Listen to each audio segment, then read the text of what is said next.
All right, let's take a look at how to automatically publish and unpublish content. You go to the page where you need to publish or unpublish. You can see this one out here. I've put a temporary banner at the top.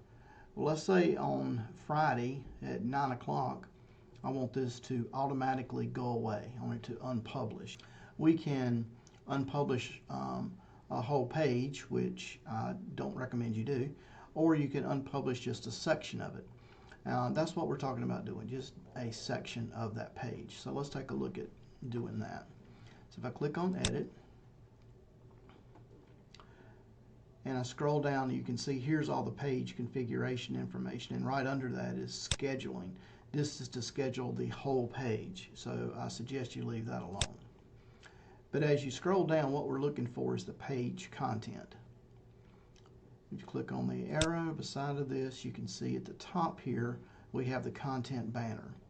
All the scheduling information always shows up right after the information. So if we scroll down just a little bit, here's the content banner, here's the scheduling for that one. As you can see here, here's the default content, the main information. The scheduling information for that is right under the main content. But all we want to do is this one section, the banner itself. So I click on the down arrow again. Here again, that always reveals the information.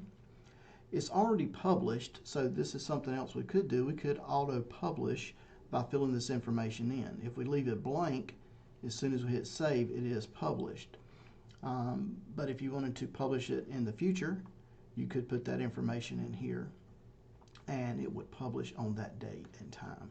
But let's look at unpublished, because publish is the exact same thing. It's just that we want to get rid of it. So what we do is I click on the little down arrow beside of the unpublish, and I say I want to remove it on the 8th, and I want to do it at 8 o'clock. So on the keyboard I type in 080000, that's hours, minutes, seconds, and then choose PM. That way when the event is over at 8 PM, it'll automatically go away. So that's all we have to do. We tell it when we want to unpublish or publish, and then we scroll down and we hit save. And as you can see, it's still there, but if you come back and check after 8 o'clock on that date, it would be gone. So that's how you publish and unpublish automatically using the Drupal scheduling system.